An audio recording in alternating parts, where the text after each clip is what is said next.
भज गोविंद भज गोविंद भज गोविंद। हरे कृष्णा। तो आज हम चर्चा करेंगे भगवान श्री कृष्ण को समझने के लिए, भगवान रामचंद्र को समझने के लिए, भगवान विष्णु को समझने के लिए बड़े बड़े देवी देवता कैसे मोहित हो जाते हैं, कैसे भ्रम में पड़ जाते हैं कि सचमुच क्या ये भगवान है। इस विषय में हम 3 चीज़ का वर्णन करेंगे। पहला है ब्रह्मा का विमोहन लीला, ब्रह्मा जब वृंदावन धाम में आए थे। दूसरा है देवी सती मीन्स शिव जी की पत्नी दुर्गा देवी, जो भगवान रामचंद्र को परीक्षा लेने के लिए, इस तरह कुछ हम लोग डिस्कस करेंगे कि सच में सच्चाई में क्या भगवान को समझना कितना कठिन है। कि बड़े बड़े देवता ऋषि मुनि पंथास्त कोटि शतवत्स संप्रगम्नो वायोरथापि मनसो मुनिपुंगवाना, मतलब वायु की गति से भी एक मन जो है, मन हम लोग जो भी सोचेंगे तुरंत, मान लीजिए कोई भी चीज़ एक किसी जगह का रिमेम्बर स्मृति में आ गया तो हम लोग वहाँ पर पहुँच गए। तो यहाँ पे वर्णन किया गया वायोरथा भी मनसो मुनिपुंगमाना, मन की गति से भी अगर विचरण किया जाए वायु, फिर भी हम लोग भगवान को वायोरथा भी मनसो मुनिपुंगमाना सपस्ति जत पपट सिमनी अभिचिंत तत्व, फिर भी अभिचिंत तत्व, भगवान को समझ पाना एक अचिंत्य ही रह जाता है। तो एक बार क्या हुआ, वृंदावन धाम में भगवान श्री कृष्ण को समझने के लिए ब्रह्मा जी आए। कि अगर भगवान का तो एक स्टैंडर्डिटी होता है, एक आदर्श होता है, वो किसी का जूठा नहीं खाएगा। कुछ रूल्स रेगुलेशन है जो मेंटेन करते हैं, इसे कहते हैं भगवान। लेकिन ब्रह्मा जी के हृदय में उनका कंफ्यूज आया कि अगर वृंदावन में भगवान विष्णु अवतार लिए हैं, ऐसे में तो कृष्ण अवतारी है, विष्णु अवतार, तो अगर भगवान आए हैं वृंदावन में तो वो तो किसी का जूठा नहीं खाएगा, वो तो मालिक रहेगा। लेकिन वो तो देख रहे कि वो ग्वाल सखाओं के साथ जूठा भोजन के, ये उनको खिला दे रहे, वो इनको खिला दे रहे, इसे ग्वाल सखाओं के साथ लीला विलास कर रहे हैं। तो ये क्या लीला है? तो ब्रह्मा जी हंस में आरोहण करके ब्रह्मलोक से इस गोकुल वृंदावन में आए। तो आके देखा, वो चिंतित हो गया कि सच में ये क्या भगवान है। उसको सामने, क्योंकि वो तो कोई साधु संग को लेकर तो नहीं आया, वो अकेला आया था। अकेला एकार बोका, बंगाली में कहावत है कि अकेला और मूर्ख समान होता है। तो अभी ब्रह्मा अपने मन से ही चिंता कर रहे, क्या है ये? अगर भगवान होता तो ये तो जूठा क्यों खाएगा दूसरे का? वो तो दूसरों को बल्कि प्रसाद हम देंगे, लेकिन ये तो दूसरे का खा रहे, ये उनका खा रहे है, ये भगवान हो ही नहीं सकता। तो अगर भगवान होगा तो मैं परीक्षा लूँगा, चलो देखते हैं क्या है। तो ब्रह्मा जी क्या किया, जो बछड़े, गाय, गो, ये सब जो चर रहे थे दूर में, तो उन सबको ब्रह्मा जी अपने योगिक शक्ति से उठा लिया और उसके बाद वो अपने ब्रह्मलोक में एक रख दिया। अभी ब्रह्मा तो अपने लोक में चले गए, इधर भगवान श्री कृष्ण अंतर्जामी रूप में, परमात्मा रूप में सबके हृदय में जानते हैं और सब कुछ जानते हैं कहाँ पर क्या हो रहा है।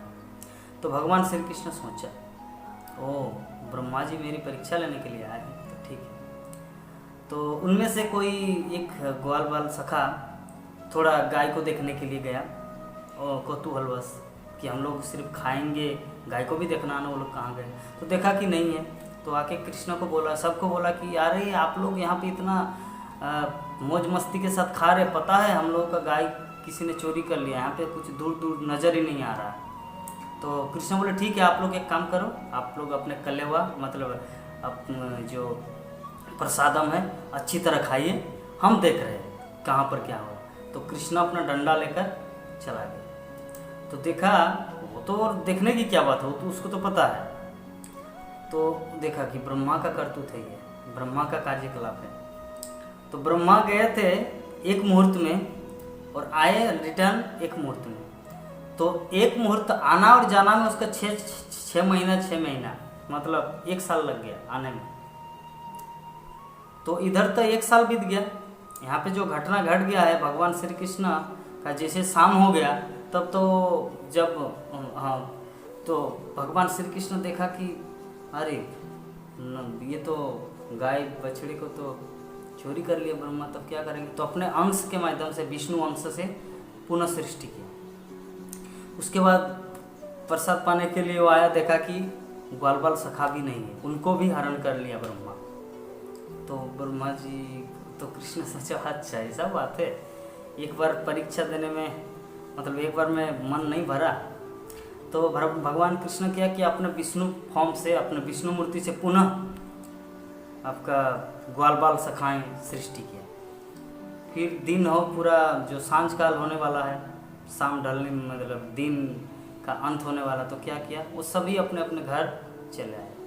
तो उस दिन क्या हुआ, जितने सारे वृंदावन की गोपियाँ मतलब माताएं, वो अपने पुत्रों को दूसरे दिन के अलावा आज बहुत ही ज़्यादा प्यार कर रहे हैं। जितना प्रेम उनके प्रति, अपने बच्चों के प्रति था, उससे कई ज़्यादा प्रेम आज हो रहा है। इसका मतलब यही है क्योंकि वो कोई उनका बच्चा नहीं है, बल्कि वो कृष्णा है। कृष्णा अपने अंश रूप में उन लोगों को सृष्टि किया और उसके कारण वो लोग तो ऑलरेडी कृष्ण के प्रति अट्रैक्शन मतलब आकर्षण था, और जब वो कृष्ण आए उनके पास, उन लोगों को पता नहीं चल रहा है कौन है, तो उनका स्वतः प्रेम बहुत ही ज़्यादा हो गया। तो ऐसी अवस्था में बलराम को पता नहीं चल, बलराम उस दिन गया नहीं था गोचारण में। तो बलराम मन ही मन सोचा, विचार किया कि ये सब क्या हो रहा है, ये माताएं सब इतना प्रेम क्यों कर रहे हैं अपने बच्चों के साथ, और गाय भी अपने बछड़ों के साथ, मतलब तो कुछ तो गड़बड़ है। तो कृष्ण बलराम वो चीज़ समझ नहीं पाया, वो 1 साल बाद समझा, अगासुर वध के बाद। तो अभी फिर दूसरे दिन आए हैं गोचारण के लिए। तो 1 साल बीत गया है, ये घटना 1 साल बीत गया पृथ्वी लोक में। पृथ्वी लोक में 1 साल मतलब वहाँ पर 1 दिन का बराबर है, रात और दिन 12 घंटा 24 घंटे। तो जैसे ही ब्रह्मा जी आए तो देखा कि अरे ये तो वही ग्वाल बाल सखाएं, ये तो वही गाय गोचारण बछड़े सब एजिटी जैसा है, यहाँ भी वैसा ही हो रहा है। और उधर मुड़ के देख रहा है अपने ब्रह्मलोक में कि वहाँ भी गुफा में सब बंद किया हुआ है। तो भी ब्रह्मा जी सोचा कि मैंने कुछ अपराध तो नहीं किया, मैं भ्रम में तो नहीं पड़ गया। तो यहाँ पर उधर देख रहे कि सब ग्वाल बाल सखाएं और गाय बछड़े सब है, इधर देख रहे वृंदावन में, इधर भी है, ब्रह्मलोक में वृंदावन में, ब्रह्मलोक में वृंदावन है, ब्रह्मलोक में वृंदावन में। तो ऐसे करते करते उसका माथा खराब हो गया ब्रह्मा। फिर ब्रह्मा नीचे गिर गया, मतलब यहाँ पर कृष्ण से मिलने के लिए आया और हाथ जोड़ के अभी प्रार्थना करने लगा कि हे प्रभु, मैंने बहुत बड़ा गलती कर दी, इतना बड़ा गलती किया कि मुझे आप पर संदेह हुआ। आप तो साक्षात नारायण से भी परे है, नारायण तो आपके अंश है, लेकिन मैंने आपको भूल समझा, मेरी इस गलतफहमी को पूरी तरह से आप क्षमा कर दी। ऐसे करके ब्रह्मा पूरा अपने आप को पश्चाताप कर रहे हैं। तो खैर जो भी है, ब्रह्मा जी को बोले कि कृष्ण बोले कि आप चिंता मत कीजिए, ये छोड़ दीजिए इस चीज़ को। तो वहाँ पर देखा ब्रह्मलोक से वो जितने सारे ग्वाल बाल और सखाएँ और क्या बोलते गाय बछड़े सबको लाया। तो वो लोग तो 1 साल में ना कुछ खाया ना कुछ पिए, है ना, खाया पिया कुछ नहीं, बेकार, उनका पूरा गला सूख गया, एकदम मृतप्राय। तो ब्रह्मा जी ये सब देख के उनके हृदय में इतना करुण, इतना पश्चाताप, इतना अपने आप को धिक्कार आया, मैंने इतनी ऐसा कर दिया रे मेरे कारण, मैं भगवान को परीक्षा लेने के लिए मैं कितना बड़ा अपराध किया, कितने सारे वैष्णव मतलब कितने सारे गाय बछड़े ये भगवान के शुद्ध भक्त लोगों को हम इतना कष्ट दिया, सच में मुझ जैसा पापी तो इस संसार में कोई हो ही नहीं सकता। तो भगवान श्री कृष्ण बोला आप चिंता मत कीजिए ब्रह्मा जी, आप अपने लोक में चले जाइए। तब ब्रह्मा बोले नहीं प्रभु, इसका तो प्रायश्चित तो मुझे करना ही है, क्योंकि नहीं तो मेरा नींद नहीं आएगा, ना चैन ना आएगा, मैं तो पूरी तरह से मुझे बहुत कष्ट हो रहा है, क्योंकि आपके इतने सुंदर सुंदर पार्षद लोगों को हम इतना कष्ट दिया। मुझे एक काम कीजिए, मैं अगले जीवन में जब आप अवतार लीला करेंगे, चैतन्य महाप्रभु के रूप में आएंगे, तो मुझे अब मुसलमान परिवार में जन्म देना, क्योंकि मैं इसी से अपने आप को प्रायश्चित करूँगा। जबन परिवार में मुझे जन्म देना, जहाँ पर नो कोई कल्चर नहीं, संस्कृति नहीं, कोई वैदिक रीति रिवाज का पालन नहीं किया जाता। मुझे ऐसे परिवार में, जो जबन कुल में, मुझे जन्म देना प्रभु, ताकि मुझे ये अफसोस फीलिंग, ताकि ये मेरा दूर हो जाए। तो कृष्णा क्या करेंगे, क्या नहीं करेंगे? बोले ठीक है ब्रह्मा, आप जो भी चाहते हैं, लेकिन एक चीज़ कन्फर्म है कि आप मेरी लीला में, समस्त लीला, हर लीला में आप मेरे साथ रहेंगे। तब वही ब्रह्मा जो हरिदास ठाकुर के रूप में चैतन्य महाप्रभु के लीला में नवद्वीप धाम में अवतरित हुए। यह है पहला कि ब्रह्मा जैसे जो सृष्टि का आदि ब्रह्मा जी भी भगवान को पहचानने में, या भगवान को समझने में पूरी तरह से भ्रमित हो गया। उस टाइम ब्रह्मा जी ने एक बात कृष्ण को, भगवान श्री कृष्ण को बोला था कि प्रभु जी, आज मुझे एक चीज़ का पता चला, आज मैं एक चीज़ जान लिया। कृष्ण पूछा क्या जान लिया? यही जान लिया कि कोई आपको जान नहीं सकता, पूरी तरह से कोई आपको जान नहीं सकता, ये चीज़ मैं आज जान लिया। तो भगवान कृष्ण मुस्कुरा दिए। यह पहला। द्वितीय बात, एक बार भगवान श्री रामचंद्र और लक्ष्मण, सीता मैया का तो अपहरण हो चुका है, रावण ने सीता मैया को अपहरण कर दिया। तो इधर शिव और पार्वती वो लोग आ रहे थे हरि कथा सुनकर, कंदुमुनि के आश्रम से। तो जब वहाँ से हरि कथा सुन के आ रहे थे, तो बीच में देखा कि राम और लक्ष्मण रो रहा है। तो दुर्गा देवी बोले प्रभु, मतलब दुर्गा देवी बोले महादेव को कि प्रभु, ये भगवान राम है, लेकिन रो रहे क्यों, मनुष्य जैसा? बोले कि देवी, ये उनकी एक लीला है। बोले कि नहीं, मैं तो परीक्षा लूँगा, मैं बिना परीक्षा के भगवान को एक्सेप्ट, मतलब स्वीकार करूँगा नहीं कि ये स्वयं भगवान है, मुझे विश्वास नहीं हो रहा है। तो शिव जी कितना समझाए, देखो ये स्वयं भगवान है, साक्षात नारायण है, इसको परीक्षा लेने के लिए मत जाओ। बोले कि नहीं, मैं तो परीक्षा लेके ही रहूँगा। तो बोले ठीक है बाबा, हम क्या करेंगे, लेकिन एक चीज़ आपको बाद में पछताना पड़ेगा, है ना? इतना पछताएंगे कि शायद पता नहीं क्या होगा। तो शिव जी, तो दुर्गा देवी क्या किया, सीता मैया का रूप धारण करके, जो राम और लक्ष्मण इस साइड से आ रहे हैं, तो सीता मैया इधर से जा रहे हैं। तो भगवान रामचंद्र, वो तो अंतर्यामी भगवान ने, तो वो जैसे ही भेंट हुआ सीता मैया का, मतलब दुर्गा देवी का, लक्ष्मण तो अनंत से उसको भी पता चलेगा कि ये कौन है। तो राम ने बोले कि माँ, बाबा कहाँ है? बाबा मीन्स महादेव, भोले बाबा। महादेव कहाँ है? आप अकेली यहाँ पर क्यों? तो सीता, मतलब वो दुर्गा देवी को ऐसा क्या करेंगे, उसका तो ऐसा अनुभव हो रहा था कि पृथ्वी फट जाए और मैं यहाँ पर घुस जाऊँ। ऐसा मतलब उसका कोई शर्म क्या होगा ना, वो पीछे मुड़कर इधर देखेंगे तो अंधकार, चारों तरफ उसको अंधकार दिख रहा है, अभी हम क्या करेंगे? पूरी तरह से दुर्गा देवी एकदम लज्जित होकर, अभी क्या हुआ? तो अभी पीछे मुड़ प्रणाम करना चाहिए था भगवान को उस टाइम की, जब वो पहचान लिए कि माँ बाबा कहाँ है, तो उनको तो रेस्पेक्ट करना चाहिए। प्रभु बाप है, मैं तो आपको परीक्षा लेने के लिए आया, मुझे क्षमा कर देना, ऐसा कुछ नहीं बोला। अभी क्या किया, अभी देखो भगवान की लीला कैसे होती है। तो दुर्गा देवी मान ली इस दिशा से जा रहे थे, भगवान इस दिशा से आ रहे थे, राम और लक्ष्मण। तो इधर से जब दुर्गा देवी का दर्शन हुआ, राम ने पूछा कि पिता कहाँ है, मतलब बाबा शिव जी कहाँ है। तो दुर्गा देवी जो ऐसे फेस था, ऐसे उसका टर्न ओवर हो गया। तो ऐसे तो अभी इधर से चलने लगा, तो इधर से जैसे चलने लगा तो भगवान इधर से राम और लक्ष्मण के रूप में इधर से आ गए। तो अभी इधर से दुर्गा देवी चल रहा है, तो इधर से राम और लक्ष्मण आ रहा है। इधर से ऐसे अगर दुर्गा देवी जा रहे हैं, तो इधर से मतलब 10 जो दिशाएं हैं, पूरब पश्चिम उत्तर दक्षिण, जो 10 दिशाएं, जिस दिशा में वो चलने जा रहे हैं, उसी साइड से राम और लक्ष्मण चल के आ रहे हैं। इस दिशा में यार उधर से भी राम लक्ष्मण आ रहे हैं। वो तो पूरी तरह से भ्रम में पड़ गई, हो कृष्ण, मतलब क्या होगा। वो सोच रहे कि पाताल, तो भगवान सोचा कि नहीं बाबा, इसको भक्त है, इसको उतना कष्ट नहीं देना। तो भगवान रामचंद्र वहाँ से साइड कट गया और दुर्गा देवी वहाँ से चले गए। कहाँ पर? अपने पति के पास, महादेव के पास। तो महादेव वहाँ पर बैठे हुए हैं। कहाँ? कि अपने आश्रम के पत्थर के ऊपर, और पंचमुख है राम नाम गाय त्रिपुरारी, मतलब भगवान शिव पंचमुख, उसका 5 मुख से भगवान श्री रामचंद्र की महिमा, मतलब भगवान की नाम कीर्तन कर रहे हैं। तो दुर्गा देवी जैसे ही पहुंचा, तो अभी वो तो लज्जित है ना, तो अभी कुछ रेस्पेक्ट भी नहीं कर रहे। प्रभु आप कितने जल्दी आ गए, ऐसे कुछ बोल ही नहीं पा रहा है वो तो पूरा एकदम स्टॉप उनका माउथ। तो अभी शिव जी बोले कि परीक्षा हो गया, परीक्षा में पास हो गए, ऐसे मतलब शिव जी उसको बोले हाँ हाँ हाँ। बोले कि बताइए आपका परीक्षा कैसा गया, आप पहचान लिए ना भगवान को? बोले कि हाँ हाँ हाँ, ऐसे ऐसे, मतलब वो टाल दे रहा था।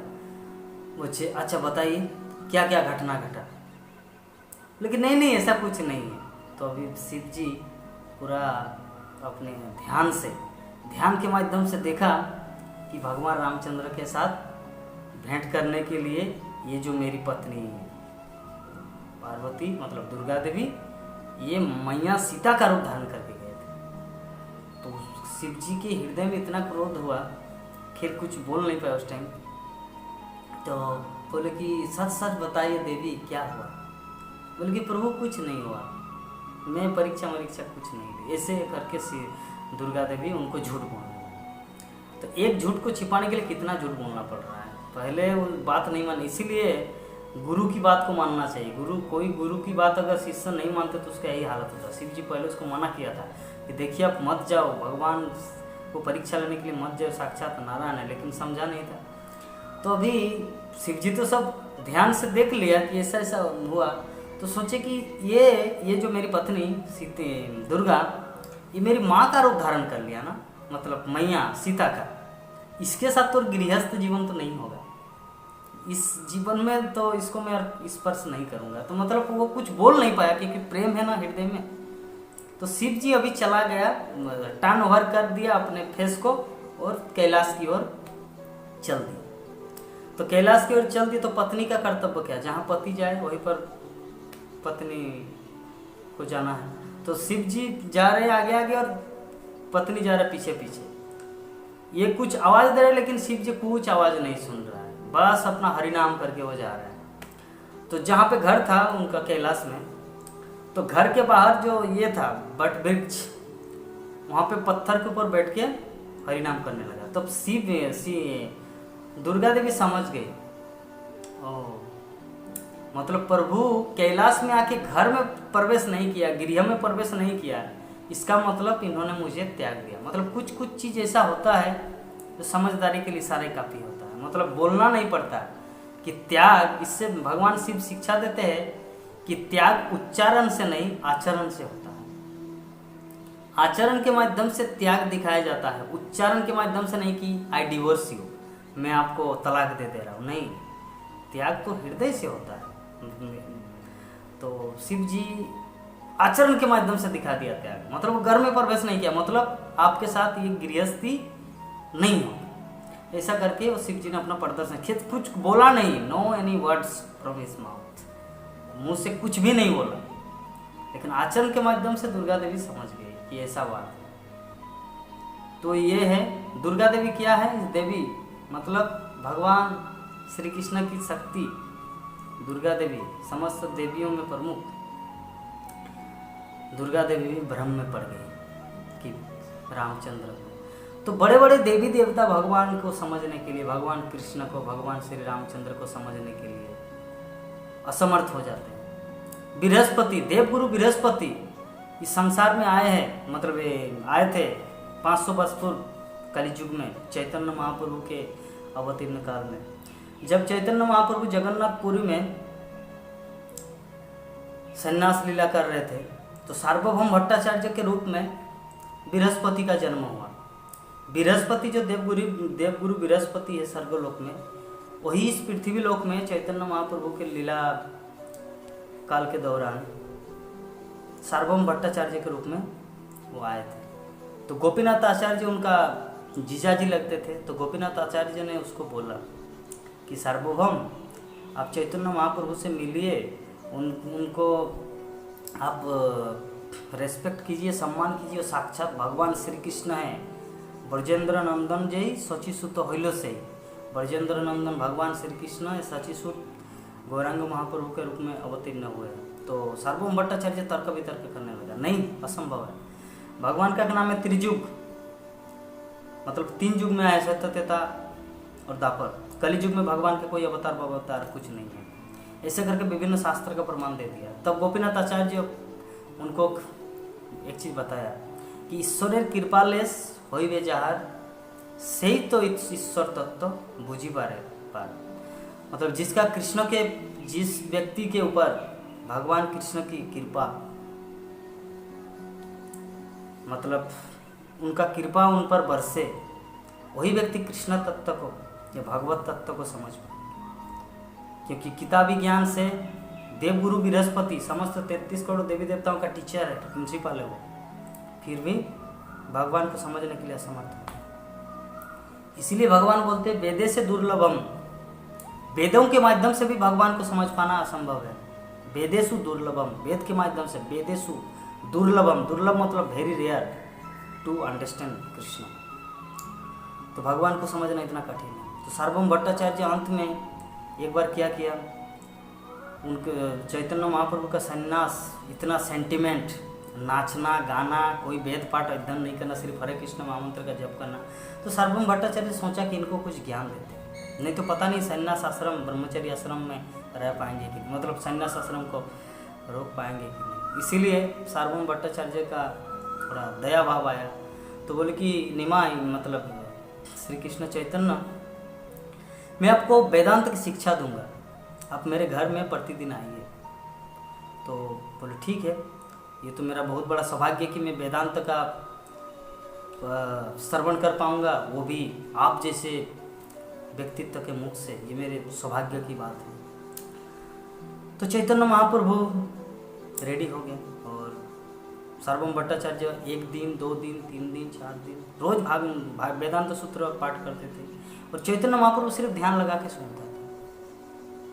तो सुनते तो 4-5 दिन हो गया। तो सार्वभौम भट्टाचार्य को थोड़ा डाउट हुआ कि कृष्ण चैतन्य आप कुछ समझ पा रहे कि नहीं, क्योंकि श्रोता तो हूँ हाँ कुछ करने वाला है ना, कि यस वेरी नाइस, कुछ तो ये देंगे कि हाँ हम सुन रहे ध्यान से, लेकिन आप तो कुछ बोल भी नहीं रहे। क्या आप समझ पा रहे? मतलब सार्वभौम भट्टाचार्य, मुझे लग रहा है कि आप समझ नहीं पा रहे। तब भगवान श्री चैतन्य महाप्रभु बोले कि हम समझ पा रहे श्लोकों को, लेकिन आपकी टीका को समझ नहीं पा रहे। तो सार्वभौम भट्टाचार्य हाथ से कहा, अरे क्या बात कर रहे हैं, टीका तो श्लोक को समझने के लिए होता है, आप किस तरह बात कर रहे कृष्ण चैतन्य? टीका जो है ना, उस श्लोकों को समझने के लिए, आप श्लोक को समझ रहे, टीका को नहीं समझ रहे, क्या बात है? तब चैतन्य महाप्रभु उत्तर दिया, देखो सार्वभौम भट्टाचार्य जी, ये जो वैदिक साहित्य का जो श्लोक है ना, वेदांत सूत्रों का जितना सारा श्लोक, इस सूर्य के समान तेजस्वी। तो सूर्य के समान तेजस्वी श्लोकों में एक दीपक रूपी ज्योति से उस श्लोक को दिखाना कोई आवश्यक नहीं है। कहने का मतलब सूर्य के सामने अगर हम लोग प्रदीप दिया दिखाएंगे तो उसका कोई लाभ है क्या? सूर्य तो स्वयं प्रकाशमान है, उसको दिया दिखा के सूर्य को दिखाने की जरूरत नहीं है, वो स्वयं प्रकाशित है। तो उसी प्रकार जो श्लोक है वैदिक साहित्यों का, वो स्वयं प्रकाशित है, उनको काल्पनिक कोई टीका, मायावाद टीका रचना करके उसको समझाने की जरूरत नहीं है। तो ऐसे ऐसे जब बात करने लगा तो सार्वभौम भट्टाचार्य पूरी तरह से एकदम इस तरह का प्रेजेंटेशन किया चैतन्य महाप्रभु ने, तो सार्वभौम भट्टाचार्य पूरी तरह से निरस्त हो गए। तब रात के समय सरस्वती देवी को बहुत प्रार्थना करे कि हे देवी, आज तक कोई व्यक्ति मुझे परास्त नहीं कर पाया, आज तक मेरा प्रेजेंटेशन इतना सुंदर हुआ, लेकिन एक छोटा सा बालक है, 24 वर्ष का सन्यासी, ऐसा ऐसा किया। तब सरस्वती देवी बोले कि सार्वभौम, आज तुम्हारा वेदांत का पठन सार्थक हुआ, क्योंकि आप जिसको शिक्षा दे रहे वो कौन है? वो साक्षात महाप्रभु, साक्षात भगवान श्री कृष्ण। आज तो आपका जीवन सार्थक हो गया। और इस तरह करके सरस्वती देवी अंतर्ध्यान हो गई। और सेम टाइम भगवान श्री चैतन्य महाप्रभु दर्शन दिए सार्वभौम भट्टाचार्य को। राम एक अंग में, मतलब राम, कृष्ण और चैतन्य महाप्रभु। राम धनुष्बाण के रूप में, कृष्ण बंसी के रूप में, और चैतन्य महाप्रभु कमंडल और डंडा, मतलब सन्यास डंडा। तब सार्वभौम भट्टाचार्य भगवान का स्तुति किया। उसको मतलब भगवान को दर्शन करके, मतलब चैतन्य महाप्रभु का ये रूप, चैतन्य महाप्रभु का ये रूप दर्शन करके सार्वभौम भट्टाचार्य इतना गदगद हो गया प्रेम में। वो तो ऐसे में दिग्गज पंडित था। देखते ही देखते 100 श्लोक की रचना की, जिसमें से पहला श्लोक है वैराग्य विद्या निज भक्ति वैराग्य विद्या निज भक्ति योग शिक्षार्थम एकम पुरुष पुराण। श्री कृष्ण चैतन्य शरीरधारी, मतलब वैराग्य विद्या को शिक्षा देने के लिए भगवान श्री कृष्ण क्या किया? निज भक्ति योग, अपने निज जो भक्ति योग है, भक्ति योग के माध्यम से जो भगवान को प्राप्त किया जा सकता है। सार्वभौम भट्टाचार्य तुरंत, इसीलिए जो गोपीनाथ आचार्य उनका जो बहने, मतलब जीजाजी, जो बोले थे कि जब आपको कृष्ण की कृपा होगी तभी आप कृष्ण को समझ पाएंगे। तो कृष्ण तो कृपा किया, अपने आप को मैनिफेस्ट, अपने आप को प्रदर्शन कर दिया सार्वभौम भट्टाचार्य के सामने। तो सार्वभौम भट्टाचार्य जैसे चैतन्य महाप्रभु का रूप कृष्ण और राम चैतन्य महाप्रभु के रूप में देखा, तब वो समझ गया कि वैराग्य विद्या निज भक्ति योग शिक्षार्थम एकम पुरुष पुराण, कि शिक्षार्थम, शिक्षा देने के लिए पुरुष पुराण। वो पुरुष क्या है? ये 500 वर्ष पूर्व वाला पुरुष नहीं है, पुरुष पुराण। पुराण मतलब अनादिरादि गोविंद सर्व कारण कारण, पुरुष पुराण। श्री कृष्ण चैतन्य शरीरधारी नामनम, मतलब श्री कृष्ण चैतन्य शरीर, मतलब श्री कृष्ण चैतन्य महाप्रभु के रूप में अपनी भक्ति योग की शिक्षा देने के लिए इस जगत में आए। तब सार्वभौम भट्टाचार्य जैसे व्यक्तित्व चैतन्य महाप्रभु को समझ पाए। तो ऐसे हम लोग कई प्रमाण पाएंगे कि भगवान कृष्ण को समझ पाना उतना आसान नहीं है। जब कृष्ण किसी पर कृपा करेंगे तभी समझ पाना संभव है। ब्रह्मा जी को कृपा किए भगवान श्री कृष्ण, तब वो समझ पाए। अदरवाइज एक छोटा बालक जूठा खा रहा था बाल बालों के साथ, देवी दुर्गा है ना, वो भी समझ पा रही, अरे भगवान होता तो रोते क्यों पत्नी के लिए? एक पत्नी खो गई तो रोना है, कितना सारा पत्नी सृष्टि करेंगे भगवान, ऐसा क्यों रो रहे हैं? लेकिन उन दुर्गा देवी को पता नहीं कि नरलीला कर रहे, नरलीला कर रहे। अगर अपना उतना एग्जीबिशन करेंगे तब क्या भगवान का लीला होगा? नरलीला। तब तो रावण का वध नहीं होगा। रावण का वध को कौन, रावण को जो ब्रह्मा जी ने वर दिया था, क्या वरदान कि हाँ आपको मार सकता, ना कोई देवी देवता मार सकता, ना भगवान मार सकता है, लेकिन कोई नर बानर मार सकता है। तो रावण बोलता हो क्या बात करते हैं, नर बानर तो मेरा खाद्य है, माय फूड, मेरा भोजन है नर और बानर। तो इसीलिए भगवान नर के रूप में आए। तो अगर उस टाइम वो नर के रूप में आके अपने आप को बहुत बड़ा विशाल मूर्ति विश्वरूप का दर्शन करते अर्जुन को, तो क्या संभव होता? नहीं, कुछ चीज़ को मेंटेन करना पड़ता है भगवान को। तो दुर्गा देवी समझ नहीं पाई थी, तो दुर्गा देवी को कृपा की, भगवान रामचंद्र दर्शन दिया कि माँ बाबा कहाँ है? दुर्गा देवी पूरा भ्रमित हो, कृष्ण क्या ऐसे। और सार्वभौम भट्टाचार्य बोल के त्रियुग में भगवान है, कलयुग में कोई भगवान नहीं है, भगवान आते ही नहीं। लेकिन जैसे ही देखा तो जो विश्व गुरु 33 करोड़ देवी देवता का गुरु बृहस्पति, उतने बड़े पंडित, डायरेक्ट वैराग्य विद्या निज भक्ति योगम, वैराग्य विद्या, अपनी वैराग्य भक्ति योग का विद्या सिखाने के लिए, जगत में सिखाने के लिए भगवान श्री चैतन्य महाप्रभु आए। निज भक्ति योग शिक्षार्थम एकम पुरुष पुराण, वो शिक्षा देने के लिए। तो कितना इंपॉर्टेंट है। इसीलिए भगवान को समझने के लिए बहुत विनयी होना है और बहुत ही इंक्यूरी होना चाहिए। कल जैसे मैं आप लोगों को बताया कि पहले एक चीज जीवन में एक इंक्यूरी कीजिए, एक जिज्ञासा कीजिए, क्या कृष्ण के साथ मेरा कोई संपर्क है ना? तो आज का इंक्यूरी ये होना चाहिए कि क्या अभी भी भगवान है क्या इस पृथ्वी लोक में? 500 वर्ष पूर्व तो चैतन्य महाप्रभु आए, हाँ, 5000 वर्ष पूर्व भगवान श्री कृष्ण आए थे, 2000 वर्ष पूर्व भगवान बुद्ध आए थे, और कलियुग के अंत में कल्कि आएंगे। त्रेता युग में भगवान रामचंद्र आए थे। तो क्या अभी वर्तमान में आज कितना तारीख है? 18 मई 2020 या लाइक दैट। तो क्या अभी भी कृष्ण है क्या इस जगत में? इस चीज को सोचना है, इसका भी आप लोगों को उत्तर मिलेगा, क्योंकि चैतन्य चरितामृत में उत्तर दिया गया है। चैतन्य चरितामृत में उत्तर दिया है कि एक श्लोक है, वो श्लोक इस प्रकार है कि चैतन्य चरितामृत में वर्णन है कि यद्यपि नित्य लीला करे गौरव राय, कोनो कोनो भाग्यवान देखी बारे को। मतलब अभी भी महाप्रभु, अभी भी भगवान श्री कृष्ण अपनी लीलाएं कर रहे हैं, अभी भी नाव कोनो कोनो भाग्यवान देखी बारे। तो जो बहुत ही भाग्यशाली व्यक्ति है वही उस भगवान की उस लीला को दर्शन कर पाते हैं। तभी आज का जो प्रश्न है, आज का जो जिज्ञासा होना चाहिए हमारे लिए कि क्या हम लोग भी उस भगवान की नित्य लीला को दर्शन कर पाएंगे? इसका उत्तर होगा हाँ। तो कैसे? वो भी उत्तर हो जाएगा। बस अभी पहला क्वेश्चन है जिज्ञासा होना कि क्या भगवान लीला करते हैं? अभी भी क्या लीला कर रहे हैं? क्या मैं कभी देखने योग्य बनूंगा?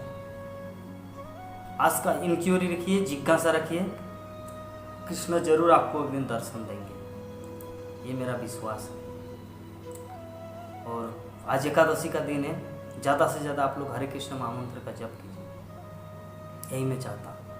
ये भगवान श्री कृष्ण चाहते हैं, और भगवान श्री कृष्ण जो चाहते हैं उनका भक्त भी चाहते हैं। मैं तो उतना शुद्ध भक्त नहीं हूँ, लेकिन प्रभु कृष्ण जो चाहते हैं, एक तुच्छ दास भी वही चाहते हैं। मैं दास भी नहीं हूँ, लेकिन चलिए हम कृष्ण के साइड में हैं, बस यही मेरा परिचय है। तो कृष्ण जो चाहते हैं मैं भी चाहता हूँ। हरे कृष्णा कृष्णा कृष्णा हरे हरे, हरे राम राम राम हरे हरे। जय जगत गुरु श्रील प्रभुपाद की जय।